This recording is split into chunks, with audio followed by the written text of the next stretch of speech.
மாணவர்கள் எவரும் போதைக்கு அடிமையாகாதீர்கள். அடிமையானவர்கள் மீண்டதாக சரித்திரமில்லை. எனவே உங்களையும் சமூகத்தையும் பாதுகாத்துக் கொள்ளுங்கள். உங்கள் நலன் கருதி கல்வி டிவி.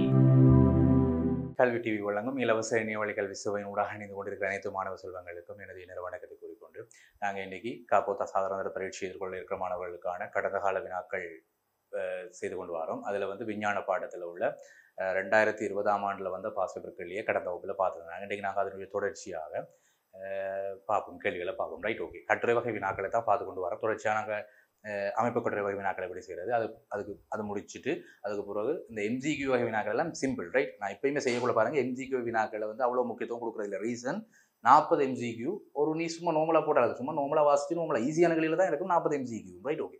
சும்மா நோமலாக போட்டுட்டீங்கன்னா உனக்கு அதில் 40 மார்க்ஸ் சிம்பிளாக கிடைக்கும். பட் இங்கே எழுதி எடுக்க போகிறது 60 மார்க்ஸ். இதுலையுமே கஷ்டமான கேள்விகள் பின்னுக்கு தான் வரும். எப்பயுமே ஒரு பேப்பர் எடுத்து பார்த்தீங்கன்னா முன்னுக்கு ஈஸியாக போடுவாங்க, ஈஸியான களியில் போடுவாங்க, போக கஷ்டமான களியில் போட்டு விட்ருவாங்க. இப்போ கடைசி கஷ்டமான களி உங்களால் செய்யக்கூடிய மாதிரி இருந்தால் சிம்பிளான களி சிம்பிளாக தட்டி போட்டு போயிடலாம். Right, okay. அப்போ அதுக்காகத்தான் நான் கஷ்டப்படுறது. கடைசியான களியை முதல்ல செய்கிறது. உங்களுக்கு செஞ்சால் அந்த விஷயம் உனக்கு விளங்கிட்டேன்னு சொன்னால் அதில் எம்ஜிக்யூ நீ எப்படி களி தான் தட்டி போட்டு போகலாம். Right, okay. ஆனால் அப்புறம் ஈஸியான களியை நான் கடைசியாக செய்வோம், முதல்ல கஷ்டமான வேலையை செய்வோம். Right, okay. அந்த வகையில் இன்றைக்கு நான் கடந்த வகுப்பில் பார்த்த தொடர்ச்சியை இன்றைக்கு பார்ப்போம். கடந்த வகுப்பில் நாங்கள் 8வது கேள்வியினுடைய ஏ பகுதி பயாலஜி சார்ந்த ஒரு கேள்வி செஞ்சாங்க. இன்றைக்கு நாளைக்கு தொடர்ச்சியாக ஃபிசிக்ஸ் சார்ந்த ஒரு கேள்வி ஒன்று இருக்குது, பி பார்ட் கேள்வி. Right, okay. இது 8வது கேள்வியினுடைய பி பார்ட் கேள்வி, 2020ஆம் ஆண்டு பாஸ் பேப்பர்ல கேள்வி. Right, okay. கேள்வியை வாசிப்போம். இரு தளங்களை கொண்ட ஒரு வீட்டின் கூரை மீது ஒரு உருளை வடிவ நீர் தாங்கி வைக்கப்பட்டுள்ளது. Right, okay. இரு தளங்களை கொண்ட ஒரு மேல்தளம் கீழ்த்தளம் ஒரு மாடி வீடு மாதிரி. Right, okay. அந்த மேல்தளம் கீழ்த்தளம் இருக்கக்கூடிய ஒரு மாடி வீடு மாதிரி இருக்கக்கூடிய இரு தளங்கள், ரைட், 2 மாடி இருக்கக்கூடிய ஒரு வீட்டின் கூரையில அந்த 2 மாடிக்கு மேலே கொண்டு போய் ஒரு உருளை வடிவமான நீர் தேங்க ஒரு டேங்க் கொண்டு பூட்டியிருக்காங்க. அது உருளை ஷேப்ல இருக்கக்கூடிய ஒரு டேங்க் கொண்டு பூட்டியிருக்காங்க. Right, okay, okay. முதலாவது கேள்வி, வீட்டின் மேல் தளத்திலும் கீழ்த்தளத்திலும் உள்ள இரு ஒத்த நீர் திருகுப்பட்டிகள் ஒரே தடவையில் முற்றாக திறக்கப்பட்டிருக்கும் ஒரு சந்தர்ப்பத்தை கருது. என்ன பிரச்சனைன்னா, இப்ப 2 வீடு இருக்கு. ரைட், ஒரு கீழ்த்தள வீடு ஒரு மாடி வீடு. இப்ப மாடி வீட்டினுடைய உச்சத்துல வீட்டு கூரையின் உச்சத்துல கொண்டு தாங்கிய பொறுத்த நீர் தாங்கிய டேங்கை கொண்டு பூட்டி கிடக்கு. ரைட், வீட்டின் மேல் தளத்திலையும் கீழ்த்தளத்திலையும் இரு ஒத்த நீர் திருவிட ஒரே மாதிரியான 2 டைப்ஸை பூட்டியிருக்காங்க. 2மே முழுமையாக திறக்கப்பட்டிருக்கிற ஒரு சந்தர்ப்பத்தை கருது. நமக்கு முழுமையாக திறக்கப்பட்டிருக்கு. ஓகே. இப்போ ஏ பார்ட் கேள்வி, எந்த தளத்தில் உள்ள நீர் திருகுபிடியில் நீர் கூடுதலான கதியில வெளியேறும்? இப்போ மேல இருக்கிற வீட்டுக்காரர்கிட்ட தண்ணியில வேகமா தண்ணி வருமா, அல்லது கீழே இருக்கிற வீட்டுக்காரருக்கு வேகமா தண்ணி வருமானு கேட்டால் கீழே இருக்கிறவருக்கு தானே. என்ன அப்ப கீழ்த்தளத்தில் உள்ள வீடு, கீழ் தளத்தில் உள்ள வீட்டில் உள்ள நீர் திருகுபிடியில் நீரின் கதி வேகமாக இருக்கும். ரைட், நீரின் கதி பெருசாக இருக்கு, வேகமாக இருக்கும். நீர் கூடுதலான கதியில செல்லும் என்று சொன்னா சரி. Right, okay. கீழ்த்தளத்தில் உள்ள வீடு, அதுக்கான காரணம் என்ன? ஏன் அந்த கீழ்த்தளத்தில் உள்ள வீட்டுல உள்ள டைப்ஸ்ல நீரினுடைய கதி வேகமாக இருக்குது? ஏன் அது வேகமாக இருக்குதுன்னு கேட்டால், டேங்க் பாருங்க உயரம். ஒரு டேங்க் இப்போ சும்மா தளம் மாதிரி போடுறோம். ரைட், இதை மேல்தள வீட்டினுடைய கூரை மாதிரி யோசி, இங்க கீழ்த்தள வீடு இருக்குன்னு யோசி. ரைட், இது தரை. ரைட், இது கீழ்த்தள வீடு, கீழ்த்தள வீடு. இது மேல்தளம், கீழ்த்தள வீடுக்கு இது மேல்தள வீடு. கூரையில ஒரு டேங்க் பூட்டிருக்கேன் யோசி. என்ன இங்க ஒரு டேங்க் பூட்டிருக்கேன் யோசி. ரைட், டேங்க் பைப்லைனிங் செஞ்சு கிடக்கு. ரைட், இங்கேயும் ஒரு டேப் பூட்டி இருக்கு. ரைட், இந்த வீட்டுல இங்கேயும் இந்த இடத்துலயும் ஒரு டேப் பூட்டி இருக்கு. அது மாதிரி இந்த வீட்டுல இந்த இடத்துலயும் ஒரு டேப் பூட்டி இருக்கு. ரைட், இப்ப இது மேல்தள வீட்டுல உள்ள டேப், இது மேல்தள வீட்டுல உள்ள டேப். ரைட், குழாய் நீர் திருகுபிடி. இங்கேயும் கீழ்த்தள வீட்டில் உள்ளது நீர் திருகுபிடி. ரைட், இந்த மேல் திருகுல நீர்பிடிவில் கொஞ்சம் சிலோவா தான் தண்ணி வரும். கீழே பார்த்தீங்கன்னா வேகமாக தண்ணி வரும். என்ன ரீசன் கேட்டால், இங்க டேங்கில இருந்து ரைட், டேங்கில இருந்து இந்த பாயிண்ட்ல இருந்து பைப்லைனிங் செஞ்சிருப்பாங்க.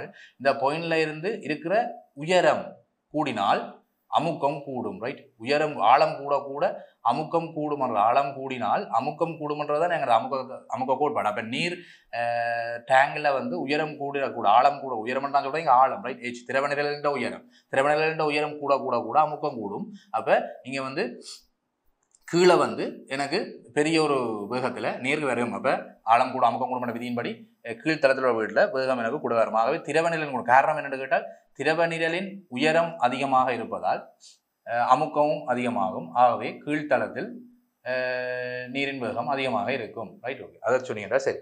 அப்ப திரவநிலையின் உயரம் பெருசா இருக்கிறதால அமுக்கம் பெருசா இருக்கும். அதனால கீழ் திருகுபடியில வேகம் கதி பெருசா இருக்கும்னு சொன்னா சரி. ஓகே. அடுத்த 2வது கேள்வி, தாங்கியின் உள் குறுக்குவெட்டு பரப்பளவு 1 மீட்டர் வர்க்கமும் உயரம் 1 மீட்டரும் ஆகும். ரைட், தாங்கியின் உள் குறுக்குவெட்டு பரப்பளவு தாங்கி இந்த நீர்த்தாங்கி இருக்குது மேல கூட்டினா நீர்த்தாங்கி.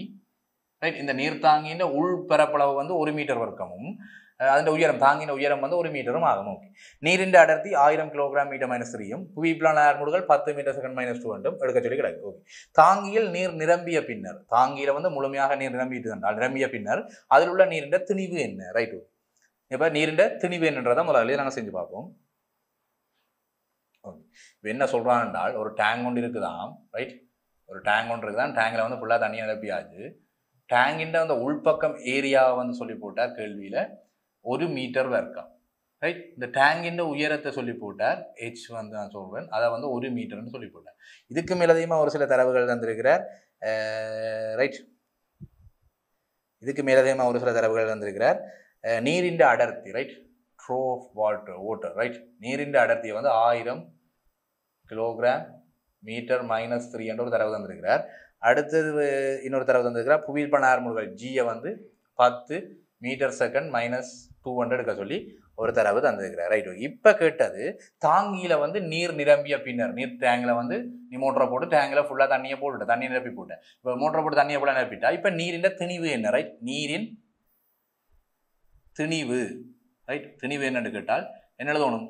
நீரின் அடர்த்தி தர நீரின் கன அளவு.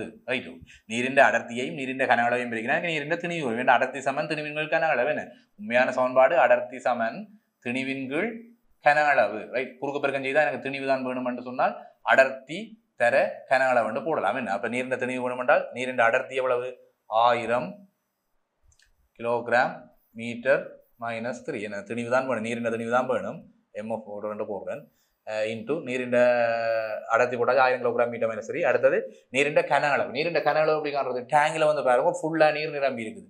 டேங்கில் வந்து நீர் வந்து ஃபுல்லா நிரம்பி இருக்குதுன்னு சொன்னால் அதன் பரப்பளவை வந்து உயர்த்தால பிரிக்கிறாங்க. நிலந்தர அகலந்தர உயரம் தானே கன அளவு. அப்ப பரப்பளவு நிலந்தர அகலம் பரப்பளவு தெரியும் 1 மீட்டர் வர்க்கம் என்று சொல்லி பரப்பளவு உயரத்தால பிரிக்கினா எனக்கு கன அளவு கிடைக்கும். ஆகவே 1 மீட்டர் வர்க்கம் இன்ட்டு 1 மீட்டர் இவ்வளவு தான் கன அளவு. Right, okay. அப்ப இங்க மீட்டருக்கு கேன்சல் ஆகி MF போட்டு எனக்கு கிடைக்கும். அதாவது நீரின் திணிவு எனக்கு கிடைக்கும் 1000 கிலோகிராம். அப்ப நீரின் திணிவு என்னன்னு கேட்டால் 1000 எப்படி வந்து தெரியும் தானே. இப்போ எனக்கு திணிவு வேணுமெண்டா அடர்த்திய கன அளவு இருக்கணும். நீரின் அடர்த்தி தெரியும் 1000 கிலோகிராம் மீட்டர் தரவில் தந்து கிடக்கு. இப்போ நீரின் கன அளவு தான் வேணும். பாருங்க டேங்கில் வந்து தண்ணி முழுமையாக நிரப்பப்பட்டிருக்குன்னு சொல்லியாச்சு. முழுமையாக டேங்கில் தண்ணியை ஃபுல்லாக நிரப்பி விட்டின்னு சொன்னால் டேங்கின் குறுக்கோடு பிறப்பு 1 மீட்டர் வரைக்கும் டேங்கின் உயரம் 1 மீட்டர். அதை பெருக்கி எனக்கு கன அளவு எடுக்கலாம். தண்ணியில் இருக்கிற டேங்கின் கன அளவும் தண்ணி அளவு உண்டா இருக்கும். ஏனென்றால் டேங்கில் முழுமையாக தண்ணி இருக்கின்றபடி அப்போ 1 மீட்டர் வர்க்கத்தையும் உண்டையும் பெருக்கி 1 மீட்டரையும் பெருக்கி நான் 1 மீட்டர் கியூப் எடுப்பேன். அதுதான் கன அளவு. அதை கொண்டு அடர்த்தியோட பெருக்கினா இந்த திணிவு கிடைக்கும் 1000 கிலோகிராம்ன்றதான் கதை. ரைட், அது கேள்வி போகும். அடுத்த பி பார்ட், ரெண்டாவது கேள்வியில பி பார்ட் கேள்வி. தாங்கியில் நீர் நிரம்பி இருக்கும்போது அதன் அடி மீது நீரின் மூலம் பிரயோகிக்கப்பட்டு நமக்கு ரைட். ஓகே, அதே கேள்வி தான் பார்ப்போம். என்ன கேட்குறாங்கன்னா இப்போ டேங்கில் வந்து பாருங்க ஃபுல்லாக தண்ணியை நிரப்பிட்டாரு. ஃபுல்லாக தண்ணியை நிரப்பின உடனே இந்த டேங்கில் இதே கேள்வியில் வடிவப்பார் இந்த டேங்கில் வந்து ஃபுல்லாக தண்ணியை நிரப்பின உடனே டேங்கினுடைய அடிப்பகுதி இருக்குதான் இந்த பகுதியில் இந்த நீர்நிழலால் ஏற்படுத்தப்படுகிற ப்ரெஷர் என்ன? நீர்நிலையல் அழுத்தம் என்ன? ரைட், அதான் கேள்வி. இந்த டேங்கின் அடிப்பகுதிக்கு மேலே வந்து கொஞ்சம் தண்ணி ஃபுல்லாக நிரம்பினா தண்ணி வந்து அடிப்பகுதியை ப்ரெஷர் பண்ணும். அதனால தான் இங்கே வந்து பைப்லைனிங் செய்யக்குள்ள டேங்கில் வந்து கீழ்ப்பகுதியில் தான் ஸ்டார்ட் பண்ணுவாங்க. என்ன ரீசன்? அங்கே வந்து மேலே இருக்கிற நீர்ப்பரப்பால் ஏற்படுத்தப்படுற அழுத்தம் அடிப்பகுதி டேங்கினுடைய அடிப்பகுதியில் பெருசாக ஒரு ப்ரெஷர் இருக்கும். ஆகவே அதில் சின்ன துளை போட்டாலும் பிச்சு கொண்டு தண்ணி வரும், வேகமாக தண்ணி வரும். அதனால தான் இந்த இடத்துல பைப்லைனிங் ஸ்டார்ட் பண்ணுவாங்க. டேங்கில் மேலே உண்டு ஸ்டார்ட் பண்ணாமல் கொஞ்சம் கீழே டேங்கினுடைய அடிப்பகுதியில் பைப்லைனிங்கை ஸ்டார்ட் பண்ணுறது. ரீசன் வந்து அழுத்தம், நீரியல் அழுத்தம் கூடவா இருக்கும். இப்போ அந்த நீரியல் அழுத்தம் எவ்வளோன்றதான் அந்த கேள்வி. ரைட், அப்போ என்ன தெரியும்? நீரியல் அழுத்தம் வேணுமென்றால் P = H ட்ரோ G என்ற ஈக்குவேஷனை யூஸ் பண்ணுவேன். நீரியல் அழுத்தத்தை கண்டுபிடிக்கிறதுக்கு யூஸ் பண்ணிட்டா ப்ரெஷர் வந்து எனக்கு சமனாக இருக்கும் உயரம். ரைட், திரவ நிரல் உயரம் எவ்வளோன்னு தெரியணும் எனக்கு 1 மீட்டர். ரைட், திரவ நிரல் உயரம் 1 மீட்டர்னா இந்த பாயிண்ட்ல இருந்து இந்த பாயிண்ட் வரைக்கும் நான் அடிப்பகுதி வரைக்கும் எவ்வளோத்துக்குமான உயரத்தை நீங்கள் H = 1 மீட்டர்னு சொல்லிக்கிறாங்க. இதை கொண்டு அங்கே போட்டால் 1 மீட்டர் இன்ட்டு அடுத்தது ட்ரோ திரவத்தினுடைய அடர்த்தி. ட்ரோன்றது திரவத்தினுடைய அடர்த்தி. என்ன அதை கொண்டு பெருக்கிறேன்டா எனக்கு 1000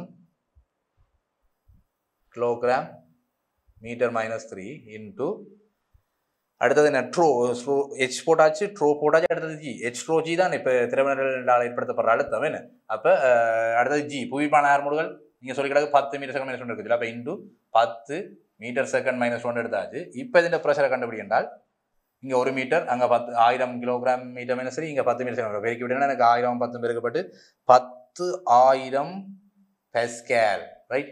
இவ்வளவு அழுத்தம் இந்த நீரால் ஏற்படுத்தப்படும் டேங்கினுடைய அடிப்பகுதியில் 10,000 பெஸ்கேல் என்று சொல்லக்கூடிய நீர்நிலையியல் அழுத்தம் எனக்கு டேங்கினுடைய அடிப்பகுதியில் ஏற்படுத்தப்படும் ரைட். ஓகே, அடுத்தது பார்ப்போம். இது ஒரு தரமான கேள்வி ஒன்று ரைட். ஒரு பெரிய கேள்வி ஒன்று போட்டு தான் பார்ப்போம். 3வது கேள்வி ஒன்று, நீர் தாங்கியினுள்ளே புகும் நீர் வழிந்தோடுவதை தடுப்பதற்காக தயார் செய்யப்பட்ட ஒரு நெம்பு ஒழுங்கமைப்பு படத்தில் காட்டப்பட்டிருக்காங்க ரைட். இப்போ சில வேளை பாருங்க, நீங்கள் வீடுகளில் டேங்கில் வந்து மோட்டரை போட்டுட்டு நீங்கள் மோட்டரை போட்டு பார்க்கக்குள்ள வந்து பாருங்க, டிவி டேங்கில் வந்து ஃபுல்லாக தண்ணி நிரம்பி போட்டு இப்போ ஒரு பெரிய மேலே வந்து டேங்கின் டொப்பில் வந்து ஒரு குழாய் ஒன்று போட அந்த குழாய் வழியாக தான் நீரை வெளியேற்றுவீங்க. அது வீணாக்கப்படும், தண்ணி வந்து வீணாக்கப்படும். ரெண்டா டேங்க் ஃபுல்லாக நிரம்பிட்டு சொன்னால் தண்ணி மேல் வந்து அப்படியே வீணாக்கப்படும் ரைட். நீ பார்த்துருப்ப சில வீடுகளில் பக்கத்து வீடுகள் எல்லாம் பார்த்துருப்பேன், டேங்க்ல இருந்து தண்ணி வெளியில் போய் கொண்டு வரும். அதை வந்து மிச்சப்படுத்துறதுக்கு ஃபுல்லாக டேங்க் நிரம்பிட்டுன்னு சொன்னால் ஆட்டோமேட்டிக்காக அது ஆஃப் ஆகிறதுக்கு ரைட். ஃபுல்லாக டேங்க் நிரம்பிட்டுன்னு சொன்னால் அது ஆட்டோமேட்டிக்காக ஆஃப் ஆகிறதுக்கு சில ஐடியாஸை யூஸ் பண்ணுறாங்க இங்கே ரைட். ஓகே, அது இப்போ நீரை வந்து வீணாக்காமல் நீரை சேமிக்கிறது. அது இந்த கொழும்பு சைடில் டவுன் சைடில் இருக்கிறவங்களுக்கு தெரியும், நீருக்கு வந்து கட்டணம் இருக்குது ரைட். இப்போ நீர் எவ்வளவு நீரை நீ செலவழிக்கிறியோ அந்த நீருக்கான கட்டணம் இருக்குது. இப்போ மின் கட்டணம் நாங்கள் எப்படி செலவழிக்கிறோமோ, வீட்டில் வந்து எப்படி மின்சக்தியை வேஸ்ட் பண்ணி அதுக்கான கட்டணத்தை செலவழிக்கிறோமோ அந்த மாதிரி நீருக்கும் கட்டணம் இருக்குது. பெரிய நகர்ப்புற இடங்களில் வசிக்கிறவங்களுக்கு தெரியும். அப்போ அதுக்காகத்தான் அந்த நீரை மிச்சப்படுது, நீரை வந்து வீணாக்காம தடுக்கிறதுக்காக சில ஐடியாஸை யூஸ் பண்ணுறாங்க இங்கே ரைட். பாப்பம் கேள்வி அப்படியே வாசிங்க. நீர்த்தாங்கியினுள்ளே புகும் ஒரு நீர் வழிந்தோடுவதை தடுப்பதற்காக, அப்படியே நீர்த்தாங்கியினுள்ளே புகும் நீர் வழிந்தோடுவதை தடுப்பதற்காக தயார் செய்யப்பட்ட ஒரு நெம்பு ஒழுங்கமைப்பு படத்தில் காட்டப்படுது. தாங்கியில் நீர் நிரம்பும் போது அதில் உள்ள மிதவை உயர்ந்து வேல்வை மூடிக்கொள்கிறது ரைட். இது நல்ல ஒரு டெக்னிக் ரைட். இந்த மிதவை டெக்னிக்ன்றது உங்களுக்கு அந்த வாகனங்களில் இன்ஜினில் இருக்கிற ரைட், பெட்ரோல் லீக் ஆகாமல் இப்போ வாகனங்கள் விடுறவங்களுக்கு மோட்டர் வெஹிக்கிள் விடுறவங்களுக்கு தெரியும், அதில் வந்து ஒரு மிதவை மாதிரி வச்சுருப்பாங்க ரைட். மிதவை மாதிரி வெண்தூரிமானி என்று உள்ளுக்கு இருக்குது. வெண்தூரிமானியிலிருந்து தான் அந்த எரிபொருள் வந்து பெட்ரோல் டேங்க்ல இருந்து வெண்தூரிமானி ஊடாக இன்ஜினுக்குள்ள அனுப்பப்படுறது, அந்த உருளைக்குள்ள அனுப்பப்படுறது, சிலிண்டருக்குள்ள அனுப்பப்படுறது எரிபொருள். அந்த எரிபொருள் வந்து வேஸ்ட் பண்ணாமல் இருக்கிறதுக்காக அந்த சோக்க தட்டி போடுறோம்னு சொல்லுவாங்க. சோக்க தட்டி போடுற டெக்னிக். அதில் வந்து கொஞ்ச நேரத்துக்கு எரிபொருளை வேஸ்ட் பண்ணாமல் நாங்கள் கொஞ்சம் நேரத்துக்கு ஓடக்கூடிய மாதிரி இருக்கும். அந்த சோக்க தட்டி போடுறோம்னு சொல்லுவாங்க. அப்படின்னா இந்த மிதவை டெக்னிக் தான், இதே டெக்னிக் தான் ரைட். இங்கே இருக்கிற அதே டெக்னிக் தான் மிதவை டெக்னிக்னு சொல்றது. மிதவை டெக்னிக்ல வந்து எண்ணெயை வேஸ்ட் பண்ணாது ரைட். சாரி, எரிபொருளை வேஸ்ட் பண்ணாம எங்களால் பயணம் செய்யக்கூடிய மாதிரி இருக்கும் ரைட். அப்போ எரிபொருளை வீணாக்குறதை குறைக்கிறதுக்காக இந்த டெக்னிக்கை பயன்படுத்துறது. வெண்துரிமானி ஊடாக எரிபொருளை அனுப்புறது ரைட். இதை பற்றி நீங்கள் அட்வான்ஸ்ல சயின்ஸ்ல படிக்க போனீங்கன்னா உங்களுக்கு விளங்கும். நாங்கள் இங்கே இருக்கிற டெக்னிக்கை பார்ப்போம். இது என்ன டெக்னிக்னா அதே ஒத்த ஒரு டெக்னிக் தான், மிதவை டெக்னிக் தான். ஓகே, நெம்பு ஒழுங்கமைப்பு உள்ள காட்டப்படுது. தாங்கியில் நீர் நிரப்பும் போது அதில் உள்ள மிதவை உயர்ந்து வேல்வை மூடிக்கொள்ளும் ரைட். இதுதான் மிதவை என்று சொல்றது ரைட். இந்த படத்தை படிதான் பேர். இதைத்தான் மிதவை ஒரு லேசான பொருளால் செய்யப்பட்டது மிதவை ரைட். இதை வந்து மிதவை எண்டில் கொடுத்துருக்காரு பாருங்க, மிதவை என்று கொடுத்துக்கிட்டாங்க. இது வந்து ஒரு அந்த தண்ணியில் வந்து மிதக்கக்கூடிய ரெஜிபம் மாதிரி ஒரு பேரம் இல்லாத பொருள் ரைட். ஒரு தண்ணியில் மிதக்கக்கூடிய ஒரு லேசான பொருளாக தான் இருக்கும் இந்த மிதவை. இது வந்து ஒரு நெம்பு டெக்னிக் ரைட். நம்ப பற்றிலாம் திரும்ப விளையாடி படிச்சிருப்பேன். இது வந்து சுழலிடப்பட்ட புள்ளி, இந்த புள்ளி பற்றி இந்த நெம்பு வந்து திரும்பக்கூடியதாக இருக்கும். இந்த மிதவையும் திரும்பக்கூடியதாக இருக்கும். இந்த புள்ளி பற்றி நெம்போட இந்த இணைக்கப்பட்ட இந்த மிதவையும் திரும்பக்கூடியதாக இருக்கும். இந்த புள்ளி பற்றி ரைட். இதுதான் புள்ளி. இந்த புள்ளி பற்றி இது மிதவை திரும்பக்குள்ள இந்த பேல் வந்து கீழே இறங்கி ரைட். இந்த தண்ணியில் நீர் நிரம்ப தண்ணி வந்து கொட்டுதல்லும் இப்படி கொட்டி இந்த டேங்க் தண்ணி வந்து ஃபுல்லாக நிரம்ப மேலே தண்ணி வந்து நல்லா நிரம்ப இந்த மிதவையும் மிதக்கும். மிதவை இந்த புள்ளி பற்றி ஒரு திருப்பத்தை இஞ்ச முன்னே எடுத்து விட்டார். இந்த புள்ளி பற்றி மிதவையின் நிறை நீரால் ஏற்படுத்தப்படுற மேலுதைப்பு ஒரு திருப்பத்தை எங்களை ஏற்படுத்தி விட அந்த வேல்வை கீழ் நோக்கி பிடிச்சி இழுத்து தண்ணியை நிரப்ப நீர் உட்புகுதலை தடுக்கப்படும். நீர் உட்புகுதல் தடுக்கப்படுறதால தண்ணி வீணாக்கப்படுறது எங்களால் குறைக்கப்படும். அதான் இங்கே இருக்கிற டெக்னிக் ரைட். ஓகே, தாங்கில் நீர் போது அதில் உள்ள மிதவை வந்து வேலை மூடிக்கொள்வது அப்போது நீர் புகுதல் நிப்பாட்டப்படுகிறது. ஓகே, நல்ல டெக்னிக். ஓகே, இப்போ கேள்வி போவோம். உருவில் காட்டப்பட்டுள்ள அமைவில் மிதவை மீது தாக்குற விசை என்ன? மிதவையில் என்ன விசை தாக்கும்? உருவில காட்டப்பட்ட இந்த மிதவையில என்ன விசை தாக்கம்? ஒன்று மிதவையின் நிறை தாக்கும். மிதவையை பூமி பிடிச்சி இழுக்கும் ரைட். mg அதை வந்து நான் மிதவையின் நிறை என்று சொல்வேன். எந்த திணிவையும் பூமி பிடிச்சிருக்கும்ன்றதான் நியூட்டன் பிசிக்ஸ். என்ன நியூட்டன் விதியில நீ படிச்சது எந்த ஒரு திணிவையும் பூமி பிடிச்சிருக்க மாட்டா கதையின்படி. அவங்க மிதவையும் பாருங்க பூமி பிடிச்சிருக்கு. மிதவைக்கும் ஒரு திணிவு இருக்குது. அப்ப மிதவை மீது தாக்கும் விசை என்ன? மிதவையில தாக்குற விசை என்னன்னு கேட்டால் அது மிதவையின் நிறை. மிதவையின் நிறை என்று சொல்லலாம் ரைட். ஓகே, அடுத்தது பி பார்க்கலி நீர்மட்டம் உயர்ந்து மிதவை நீரினால் மூடப்பட தொடங்கும் சந்தர்ப்பத்தில் மிதவை மீது தாக்கும் மேலதிக விசை என்ன? என்ன கேள்வினால் நீர்மட்டம் உயர்ந்து மிதவை நீரினால் மூடப்பட தொடங்கும் சந்தர்ப்பத்தில் அப்ப தொடங்குற சந்தர்ப்பத்தில் நீர் வந்து நிரம்பி மேல் நோக்கி வந்து இந்த மிதவையில முட்டுமெல்லும். மிதவையில முட்டி இன்னும் மிதவையில முட்டி கொண்டிருக்கிற சந்தர்ப்பத்துல பேந்து நீர் வந்து உள் பூந்து கொண்டே இருக்கும். அப்ப இன்னும் திரவணிகள் உயரம், இந்த திரவணிகள் வந்து இப்படி மேல் நோக்கி போகுது, இந்த தண்ணி வந்து மேல் நோக்கி போக மிதவையில ஒரு போர்ஸ் தாங்க, தண்ணியால மிதவைக்கு ஒரு விசை கொடுக்கப்படும். இப்ப சும்மா பாருங்கோ, இந்த மிதவையை வந்து பாருங்கோ, பூமி வந்து பிடிச்சிருக்கும் மிதவைன்ற நிறை, ரைட்? இப்ப சும்மா இப்ப தண்ணி வந்து முட்டாத நேரத்துல இப்ப உள்ளுக்கு டேங்குக்குள்ள தண்ணி போக தண்ணி மேல ஏறி இந்த மிதவையை தொட போகுது. மிதவையை தண்ணி தொடைக்குள்ள தண்ணியால மிதவைக்கு ஒரு விசை கொடுக்கப்படும், ரைட்? இந்த தண்ணி வந்து மேல போய் மிதவைக்கு மேல் நோக்கி ஒரு விசையை கொடுக்கும். அதை யூ நான் குறிச்சு கொள்றேன். அந்த விசை யூ குறிக்கிற விசையை தான் சொல்றது. மேலதிக விசை என்னன்னு கேட்டால் அது மேலுதைப்பு விசை. மேலுதைப்பு விசை அது வந்து தண்ணி மிதவைக்கு கொடுக்குறது. மிதவையை பூமியுடைய இருக்கிறது மிதவையின நிறை, அது மிதவையில தாக்குற நிலைக்குத்தா கீழ் நோக்கி இருக்கிற விசை. மிதவையின நிறை நிலைக்குத்தா கீழ் நோக்கி இருக்கிற விசை, அது மிதவையை பூமி பிடிச்சிருக்கிற விசை. அடுத்த கேள்வி என்ன, தண்ணி வந்து முட்டுற சந்தர்ப்பம், தண்ணி வந்து மிதவையில தொடும்போது தண்ணியால மிதவைக்கு ஒரு விசை கொடுக்கணும், நிலைக்குத்தா மேல் நோக்கி இருக்கும். அப்ப மிதவையை வந்து கீழ் நோக்கி மேல் நோக்கி அசைய விடாம சமன் விசையா வச்சிருக்கும், சமநிலை விசையில வச்சிருக்கும், ரைட்? அதுக்கு தான் மேலுதைப்பு விசை கொடுக்கப்படுகிறது. சொல்ற சந்தர்ப்பத்தில் வடிவப்ப நீர்மட்டம் உயர்ந்து மிதவை நீரினால் மூடப்பட தொடங்கும் சந்தர்ப்பத்தில், ஆரம்பிக்கிற சந்தர்ப்பத்தில் மேலுதைப்பு விசை இருக்கு, ரைட்? ஓகே. அடுத்தது சீப்பால் கேள்வி, நீர் வழிந்தோடுவதை தடுப்பதற்கு மேலதிகமாக இந்த நெம்பு ஒழுங்கமைப்பிலிருந்து கிடைக்கும் வேறொரு அனுகூலத்தை குறிப்பிடு. நீர் வழிந்தோடுவதை தடுப்பதற்கு மேலதிகமாக, இது வந்து இந்த டெக்னிக், இந்த நெம்பு டெக்னிக்ல வந்து நீர் வந்து வழிந்தோடுவது தடுக்கப்படும், நீர் உட்புவது இங்க தடுக்கப்படும். இந்த வேல்வு மூடிக்கொள்றதால நீர் வந்து உட்புவது தடுக்கப்படும். அதால இருக்க வேறு என்ன அனுகூலம் இருக்குன்னு கேட்டால், ஒன்று நீரின் அளவை கிடைமட்டத்தில் சமனாக பேணுதல். நீரின் அளவை கிடைமட்டத்தில் சமனாக பேணுதல். கிடைமட்டம் ஒரே கிடைமட்டத்தில் இருக்கும் தண்ணி, ஒரே கிடைமட்டத்தில் தண்ணி இருக்க மாட்டபடியால அது ஒன்று சொல்லலாம். அடுத்த இன்னொன்று சொல்லலாம், ஒரே கிடைமட்டத்தில் நீர் இருப்பதால நீர் தாங்கியினுள் உள்ள உள் அமுக்கத்தை மாறாமல் பேணும், ரைட்? நீர் தாங்கியினுள்ளே இருக்கிற அந்த உள்ள இருக்கிற தாங்கிக்குள்ளே இருக்கிற அமுக்கத்தை மாறாமல் பேணும். வேண்டா ஒரே கிடைமட்டத்தில் நீரின் அளவை பேண போகும், கிடைமட்டத்தில் அமுக்கங்கள் சமனாக இருக்கும். ஆகவே நீர் தாங்கிக்குள்ள இருக்கிற அமுக்கத்தை மாறாமல் பேணுறதுக்கு இந்த மிதவை டெக்னிக் பயன்படுத்த ஒரு அனுகூலத்தை தரும். அதை நீங்க எழுதிவிட்டாலே சரி. ஓகே,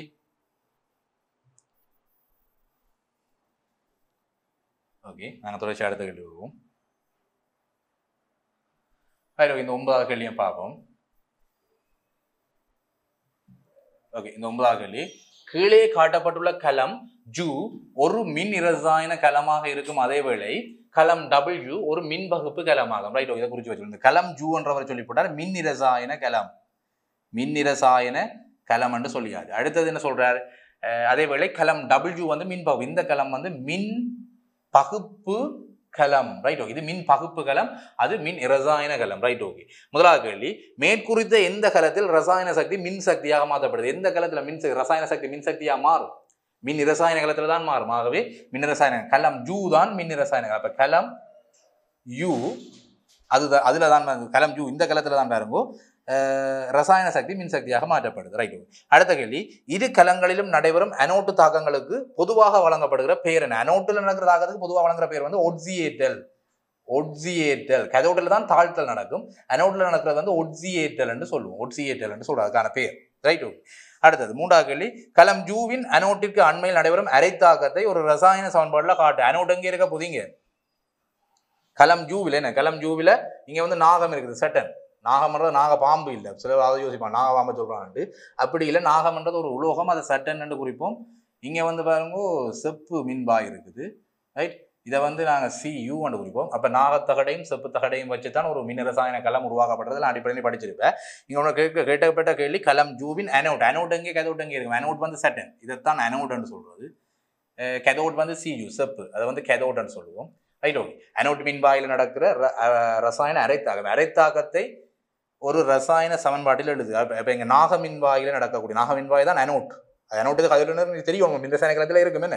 அப்போ நாக மின்வாய் வந்து தான் பாருங்க அனோட். அனோட்டில் நடக்கக்கூடிய அரைத்தாக்கம், முழு தாக்கம் தவிர எனக்கு அரைவாசி முதல் நடக்க போகிற தாக்கம் என்னன்றது அரைத்தாக்கத்தை மட்டும் எழுதினால் சரி என்று கிடக்கு, ரைட்? அப்போ நடக்க போகிற அரைத்தாக்கத்தை எழுதென்றால் முதலெல்லாம் செட்டன் சொலிட் ஸ்டேட்ல, ரைட்? செட்டன் நாக தகடு தானே இருக்குது. அப்போ நான் எழுத போகிறேன் செட்டன் எனக்கு தகடு நிலையில், அதாவது திண்ம நிலையில் இருக்குது. அப்போ செட்டன் சொலிட்ல இருக்குன்னு சொல்கிறேன், ரைட்? அடுத்தது அந்த சட்டன் வந்து என்ன செய்ய போகுது, என்ன நடக்க போகுது? லத்திரங்கள் 2 லத்திரங்கள் இழந்து, ரைட்? சட்டன் வந்து 2 லத்திரன்களை இழந்து ஒரு அயனாக மாறப்போகுது. சட்டன் 2+ மாறப்போகுது. சட்டன் 2+ என்னத்தால மாறும்? இங்கே ஒரு அக்யூஎஸ் ரைட், ஒரு சல்பூரிக் அசிட்டுக்குள்ளே தான் இந்த தகரம் வச்சிருக்கு. ஒரு அசிட்டுக்குள்ளே தான் பாருங்க இந்த நாகத்தகட்டையும் செப்புத்தகட்டையும் ஒரு ஐதான சல்பூரிக் அமிலம் H2SO4 தான் வச்சு ஒரு மின் ரசாயன கலத்தை ஆரம்ப காலத்தில் உருவாக்குறாங்க. திரவ மின் ரசாயன கலம்னு சொல்றது திரவம் மாதிரி இருக்கும். நாங்கள் இப்போ பேட்டரியில் பயன்படுத்துகிறோம், அது வந்து திரவம் கிடையாது, அதுக்குள்ள பேர் ஒரு டெக்னிக்கை பயன்படுத்துறாங்க. ஆரம்பத்தில் கண்டுபிடிக்கப்பட்ட உவேட் என்ற ஒரு விஞ்ஞானியால் கண்டுபிடிக்கப்பட்ட இந்த மின் ரசாயன கலம் வந்து திரவ நிலையில் இருக்கக்கூடிய ஒரு மின் ரசாயன கலம். என்ன இடத்துக்கிடம் கொண்டு செல்ல முடியாது, ஏன்னா திரவங்கள் அசிட் தானே, திரவம் மட்டும் பாய்கிறது. இங்கே தண்ணி என்ன பரவாயில்லை, அசிட் வந்து விலையும் கூட அது மாதிரி உயிர் ஆபத்துகளையும் ஏற்படுத்தும். உடம்புகளப்பட்டதுனா கையில் தோள்களில் இருந்து தோல்வியாதிகளை ஏற்படுத்தும். அதனால அது வந்து அனுகூலம் இல்லாத ஒரு பேட்டரியாக பிறகு மாற்றப்படும், பிறகு அறியப்பட்டது. பிறகு வேற டெக்னிக்ஸை பயன்படுத்தி வேற வேற பேட்டரிகள் கொண்டு வந்தாங்க. ஆரம்பத்தில் கண்டுபிடிக்கப்பட்ட பேட்டரி இதுதான், நாகமின்வாயும் செப்பு மின்வாயும் ஒரு 5 சல்பூரிக் அசிட்டுக்குள்ள வச்சு அதை வந்து மின் ரசாயன கலத்தை உருவாக்கணும். இப்போ என்ன கேட்டது, இந்த அனோட் அதாவது சட்டன் தகட்டுக்கு கிட்ட அனோட்டுக்கு கிட்ட நடக்கிற அரை தகத்து எழுது. அப்போ இங்கே வந்து சட்டன் சாலிட் ஸ்டேட்டில் இருக்கும், அது வந்து 2 லெதர்களை இழந்து எனக்கு சட்டன் 2+ அக்யூஎஸாக மாறும். என்ன ரீசன், அக்யூஎஸ் என்றால் நீர்க்கரைசல் நிலையில் இருக்கும். என்றால் அது ஒரு ஐதான சல்பூரிக் அசிட் ஐதாக்கப்பட்டது என்றால் அதில் தண்ணி ஊற்றி இருப்பாங்க. என்ன தண்ணி ஊற்றி அது நீர்க்கரைசல் நிலையில் மாற்றி சட்டன் அக்யூஎஸ் ஸ்டேட்டில் இருக்குது என்று எழுதினால் சரி. அப்போ சட்டன் என்ற நாகத்தகடு அரைத்தகட்டில் அரைத்தாகத்து எழுதென்றால் சட்டன் என்று சொல்லக்கூடிய இந்த நாகத்தகடு வந்து 2 லெதர் இழந்து சட்டன் 2+ அயனாக மாறுதுன்றது தான் அரைத்தாக்கம். ரைட், அதை வச்சு அடுத்த கேள்வியாகும்.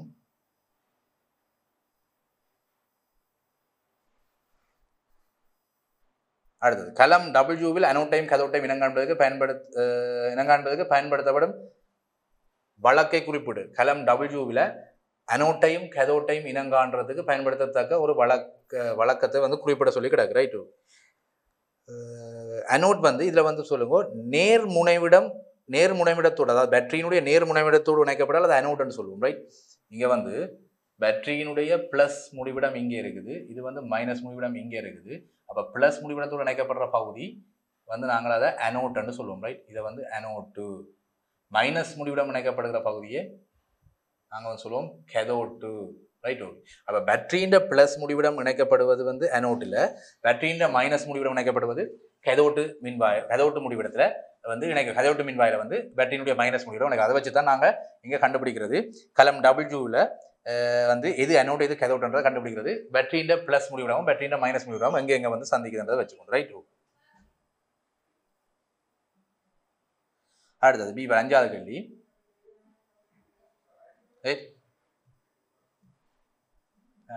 கலம் டபிள்யூ தொழிற்படுகையில் மின் பகுப்பொருட் கரைசலில் நிறத்தில் ஏற்படும் ஆரம்ப இந்த கலம் டபிள்யூ அதாவது மின் பகுப்பு கலத்தில் வந்து காபன் மின்வாலை பயன்படுத்தி தொழிற்படுகைக்குள்ள அதில் என்ன நிறத்தில் என்ன மாற்றம் பெறும் என்று கேட்கிறார். கலம் டபிள்யூ தொழிற்படுகைக்குள்ள மின் பகுப்பொருள் கரைசலில் என்ன மாற்றம் பெறும் என்று கேட்டால் நீல நிறம் வந்து வேறு. நீல நிறமாக இருக்கிறது வந்து நீல நிறம் இல்லை, நீல நிறம் வந்து கொஞ்சம் கொஞ்சமாக குறையும். ரைட், நீல நிறம் வந்து ஒரு மங்கள் நிறமாக வரும். அப்போ நீல நிறம் வந்து ஒரு மங்கள் நிறமாக மாறும்.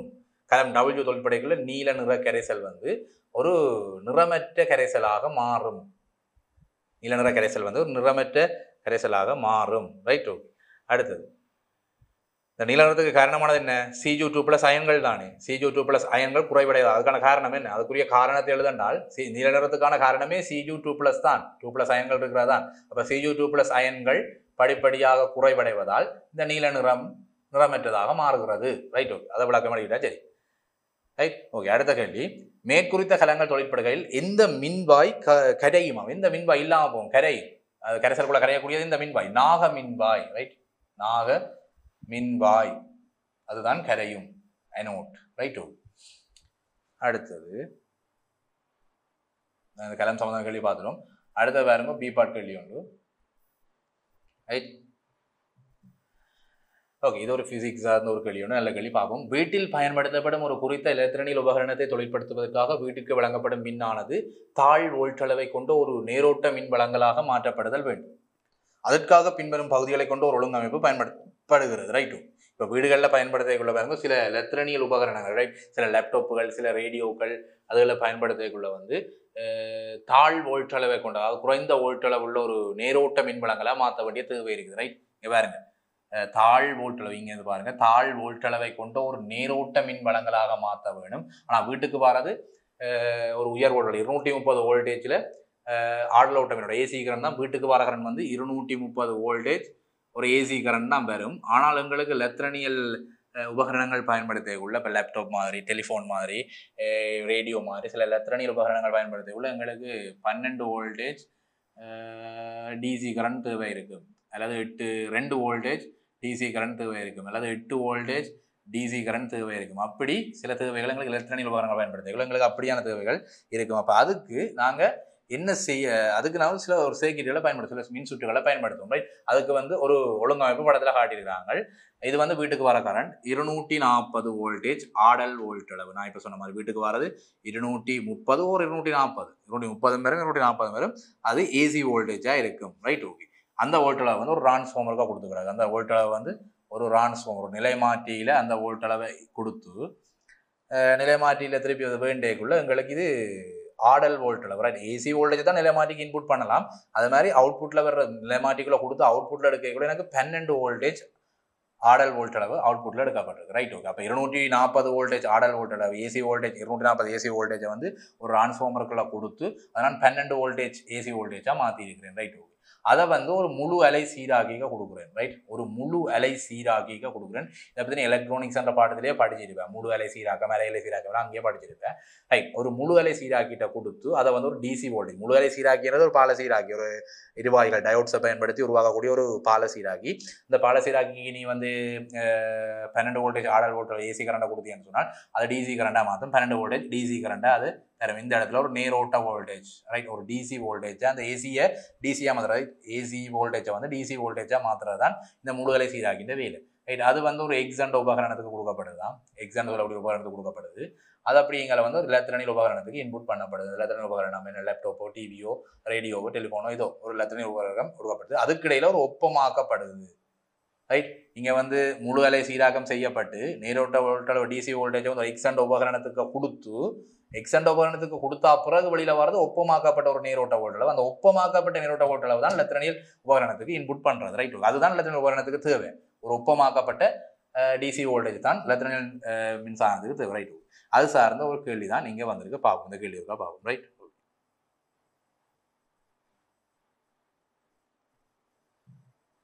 ஓகே. கேள்விக்க போவோம். முதலாவது கேள்வி ஏ பார்ட். மேற்குறித்த ஒழுங்கமைப்புடன் எவ்வகை நிலை மாற்றி இணைக்கப்பட்டுள்ளது, இதில் எந்த வகையான நிலை மாற்றி பயன்படுத்தப்பட்டிருக்காங்க. ஓகே, நீங்கள் 240 வோல்டேஜ் ஏசி கரண்ட்டை கொடுத்து ஏசி வோல்டேஜை கொடுத்து இந்த நிலை மாற்றிக்க கொடுத்தோன்னா அது எனக்கு 12 வோல்டேஜ் ஏசியாக மாற்றி தருது. ரைட், 240 வோல்டேஜ் ஏசியை 12 வோல்டேஜ் ஏசியாக மாற்றுகின்றால் அது வோல்டேஜ் அழுத்தத்தை வந்து குறைக்குது. ஆகவே சொல்லுவேன் நான் படிக்குறை நிலை மாற்றி, படிக்குறை நிலை மாற்றி வோல்டேஜ் அழுத்தத்தை குறைச்சிறது இருக்கு. ஆகவே இது வந்து ஒரு படிக்குறை நிலை மாற்றி. அடுத்தது பி பார்ட் கேள்வி. இந்நிலை மாற்றியில் உயர்ந்த விட்டமுள்ள கம்பிகள் எந்த சுருளில் பயன்படுத்தப்படுதல் வேண்டும், அதற்கான காரணம் என்ன? இந்த டிரான்ஸ்ஃபார்மர்ல வந்து உயர்ந்த விட்டமுள்ள, அதாவது பெரிய விட்டமுள்ள தடிப்பு கூடின வயர்களை வந்து எந்த சுருளில் பயன்படுத்துவோம்? இது வந்து முதன்மை சுருள்னு சொல்லுவோம். இந்த இடத்துல வந்து இருக்கிறது பிரைமரி கோயில் சொல்றோம். ரைட், இதை வந்து முதன்மை சுருள், முதன்மை சுருள்னு சொல்றது. இந்த இடத்துல இருக்கிற கோயிலை வந்து நாங்கள் சொல்லுவோம் துணை சுருள். ரைட், துணை சுருள்னு சொல்லுவோம். இப்போ முதன்மை சுருள்ல வந்து கொடுக்கக்கூடிய வோல்டேஜ் வந்து 240 வோல்டேஜ். ரைட், துணை சுருள்ல இருந்து அதில் இந்த 240 வோல்டேஜை கொடுத்தால் துணை சுருள் எனக்கு வர போகிற வோல்டேஜ் 12 வோல்டேஜ். நான் கேட்கப்பட்ட கேள்வி, இந்த துணை சுருள் முதன்மை சுருள் பிரைமரி கோயிலுக்கு கொடுக்கக்கூடிய வயர் பெருசாக இருக்குமா, அல்லது துணை சுருளுக்கு கொடுக்கக்கூடிய வயர் வந்து தடிப்பு கூடின வயர், இந்த இடத்துல தடிப்பு கூடின வயரை பயன்படுத்துகிறோம். அதுக்கான காரணம் என்ன? இங்கே வரையும் பாருங்க, இங்கே வோல்டேஜ் எனக்கு பிரச்சனை இல்லை. வோல்டேஜ் வந்து குறையிறதான். டிரான்ஸ்ஃபார்மர் என்றாலே 240 வோல்டேஜை கொடுத்து படிக்கிற நிலை மாதிரியே பயன்படுத்திக்கலாம், அது வோல்டேஜ் குறையும். ஆனால் இங்கே மாறாத ஒரு பெருமானம் இருக்கு, மின் வலு பெருமானம். ரைட், மின் நிலையங்கள்ல அது வீட்டுல இருந்து வர இந்த மின் பவர் இருக்கு தானே, மின் வலு நிலையங்கள் உற்பத்தி செய்யப்பட்ட பவர் வந்து வீட்டுக்குள்ள இருக்கையும் சரி அல்லது வீட்டுக்குள்ள இருக்கிற சைக்கையும் சரி, இந்த மின் வலு பெருமானம்ன்றது ஒரு மாறாத பெருமானமே இருக்கு. நீர் மின் விலுவை பயன்படுத்தி உற்பத்தி செய்யப்பட்ட இந்த மின்னுடைய வலு பெருமானம் மாறாது. ஆகவே நான் எடுக்கலாம் P = VI என்ற ஈக்குவேஷனின் படி எனக்கு P மாறாது, ஆகவே VI பெருக்கமும் மாறாது. விளங்குதானே? P = VI வலு சமன் அழுத்த வேறுபாடு தர மின்னோட்டமே அந்த சமன்பாடு படி எனக்கு வலு மாறக்கூடாதுன்னா VI பெருக்கமும் மாறக்கூடாது. அதுதான் கதை. ரைட், VI பெருக்கம் மாறக்கூடாது. இப்ப பாருங்க, இந்த இடத்துல இந்த முதன்மை சுருளை பாருங்க. ரைட், முதன்மை கோயில்ல வந்து அழுத்தம் 240 இருக்குது. ரைட், ஏதோ ஒரு கரண்ட் அதுக்கு விட போகுது. அழுத்தம் 240 I என்று நான் வைக்கிறேன். இந்த இடத்துல 240 வோல்டேஜ் என்ற அழுத்தம் வந்து இங்க குறைக்கப்படுது. ரைட், 240 ஐ தான் இங்கே இருக்கு. ஐ என்ற மின்னோட்டம் இந்த இதில் போனால் 240 ஐ என்ற அந்த வலுப்பெருமானம் மாறக்கூடாது. கதைக்கிற விளங்கு தானே. 240 வோல்டேஜ் ரைட், அது வந்து 240 வோல்டேஜ். இந்த முதன்மை சுருளுக்கு நான் கதைக்கிறேன் 240 வோல்டேஜ். அந்த முதன்மை சுருளுக்குள்ள ஒரு ஐ என்ற கரண்ட் போகுதுன்னு வைக்கிறேன். அப்போ இந்த 240 ஐ என்றது வந்து மாறக்கூடாது. 240 ஐயையும் பெருக்கி வர விட மாறக்கூடாது. ரெண்டாவது பவர் ரைட். அந்த பவர் மாறக்கூடாதுன்னு சொன்னால் துணை சுருளையும் அதே பவர் இருக்க வேணும். மின் வலுப்பெருமானம் மாறக்கூடாது. இங்கேயும் அழுத்த வோல்டேஜ் அழுத்தத்துக்கும் மின்னோட்டத்துக்குமான பெருக்கம், அதாவது பவர் மாறக்கூடாது. துணை சுருள்ல வலு மாறக்கூடாது. இங்க முதன்மை சுருளுக்கு எவ்வளவு வலு இருக்குதோ அதே அளவு வலு துணை சுருள்ல இருக்க வேணும். அங்க பி மாறக்கூடாது. ஆகவே இங்க விஐ பெருக்கம் மாறக்கூடாது. ஆனால் இங்க வி வந்து வோல்டேஜ் வந்து குறைக்கப்படுகிறது. மின்னோட்டம் வந்து இங்க துணை சுருள்ல மின் அழுத்தம் குறைக்கப்படுது. 12 வோல்டேஜாக 240 இருந்த வோல்டேஜ் இங்க 12 வோல்டேஜா குறைக்கப்படுது. ஆனா எனக்கு விஐயும் ஐயையும் பெருக்கி வர பெருமானம் மாறக்கூடாது. இங்க அழுத்தம் குறைக்கப்படுது. ஆகவே மின்னோட்டம் கூடி எனக்கு பி என்ற பவரை மாத்தாமல் பேணும். ரைட், கதைக்கிற விளங்கு தானே. அழுத்தம் குறைஞ்சால் துணை சுருளில அழுத்தம் குறைஞ்சால் மின்னோட்டம் கூடும். மின்னோட்டம் கூடுமென்றபடியா கட்டாயம் துணை சுருள்ல ஒரு உயர்ந்த விட்டமுள்ள கம்பிகளை பயன்படுத்த வேணும். அதான் இந்த விளக்கம். அப்ப இந்நிலை மாற்றியில் உயர்ந்த விட்டமுள்ள கம்பிகளை எந்த சுருளில் பயன்படுத்த வேணும்? துணை சுருளில் ரைட். ஓகே, அதற்குரிய காரணம் என்ன? துணை சுருளில் அழுத்தம் குறைவடைவதால் மின்னோட்டம் அதிகமாகும். ஆகவே உயர்ந்த விட்டமுள்ள பெரிய கம்பிகளை பயன்படுத்த வேண்டும். ஏண்டா குறைந்த விட்டமுள்ள கம்பியை பயன்படுத்தினா உருகி எரிஞ்சு போடும். அப்ப எரியிற மின்னோட்டம் பெருசா போய் உருகி வயர்கள் எரிஞ்சு சேதமாகிறத தடுக்கிறதுக்காக நாங்கள் மின்னோட்டம் பெருசா போக மாட்டபடியால உயர்ந்த விட்டமுள்ள கம்பிகளை அதுல பயன்படுத்தணும். காரணம் அது எரிஞ்சு போடும். குறைந்த விட்டமுள்ள கம்பியை பயன்படுத்தினால் பெரிய மின்னோட்டம் போய் அதை எரிச்சு போடும் என்ற காரணத்துக்காக. ரைட், அது எப்படின்னா சரி. அடுத்தது ரெண்டாவது கேள்வி. மேற்குறித்த நிலைமாற்றியில் முதன்மை சுருளில் உள்ள முறுக்களின் எண்ணிக்கை 1800. துணை சுருளில் இருக்க வேண்டிய முறுக்களின் எண்ணிக்கை என்ன? ரைட், இந்த கேள்வி செய்கிறேன்.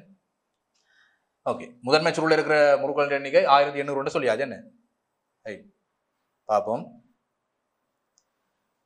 முதன்மை சுருளில் உள்ள முறுக்களின் எண்ணிக்கை என்பி 1800 சொல்லியாச்சு. ரைட், என்பி 1800 சொல்லியாச்சு. அந்த சமன்பாடு என்ன எங்களுக்கு?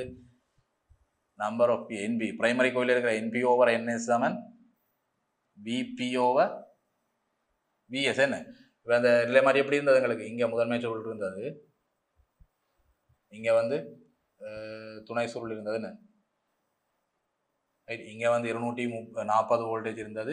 அது எனக்கு இங்கே 12 வோல்டேஜை மாற்றி தந்தது. 240 வோல்டேஜை 12 வோல்டேஜை எனக்கு மாற்றி தந்தது. அப்போ எனக்கு விபி கிடைக்கும்.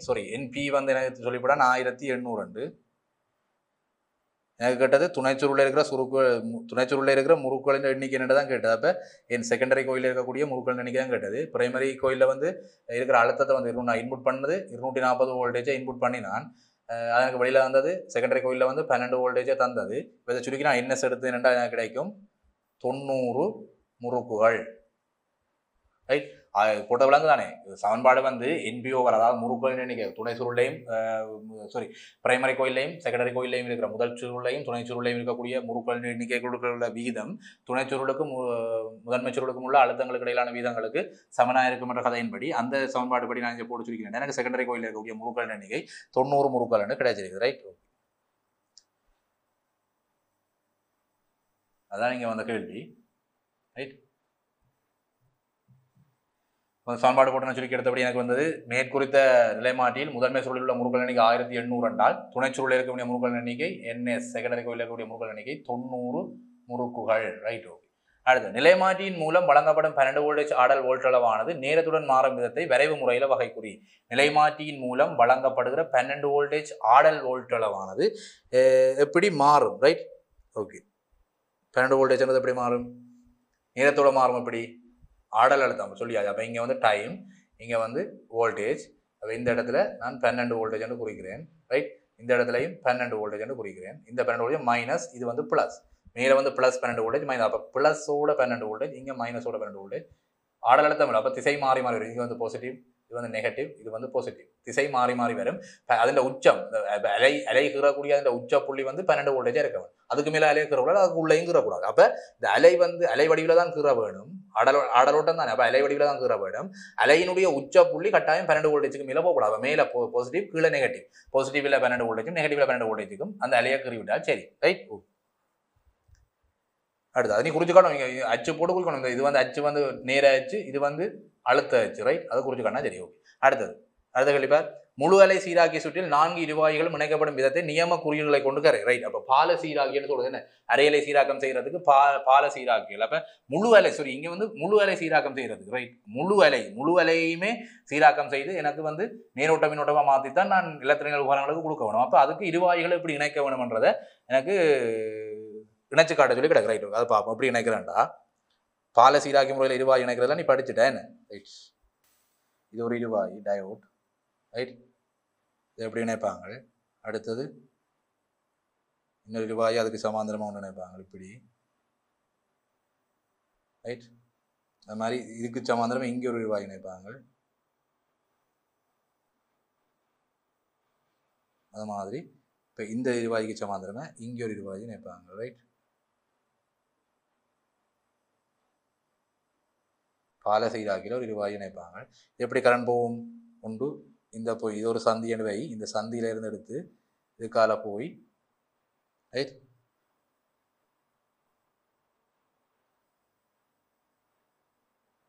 இது ஒரு சந்தி எடுத்து இதுக்கால வரும். அடுத்தது இந்த சந்தியில இருந்து எடுக்கிற கரண்ட் வந்து பால சீராக்கினுடைய சந்தி புள்ளி என்ன, அப்போ இதுல இருந்து எடுக்கக்கூடிய கரண்ட் வந்து இப்படி வரும்,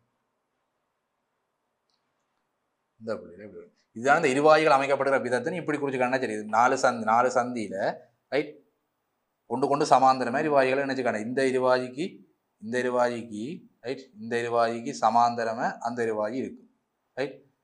அது மாதிரி இந்த இருவாய்க்கு சமாந்தரமாக இந்த இருவாயி இருக்கும், ரைட்? இப்படி நினைச்சுக்கான. இதுதான் பால சீராக்கின்னு சொல்றது. இதை வந்து முழு அலை சீராக்கம், ரைட்? எப்படி கொடுக்கக்கூடிய இன்புட் வோல்டேஜ் இப்படி இருந்தால், ரைட், அந்த அவுட்புட் வோல்டேஜ் வந்து முழு அலையையும் சீராக்கி தரும், இப்படி தரும், ரைட்? முழு அலையையும் சீராக்கி தரும், மேலே ஒரு திசையில் தரும். அதுதான் இந்த பால சீராக்கின்ற வே, ரைட்? அடுத்த கேள்வி நாங்கள் பார்ப்போம்,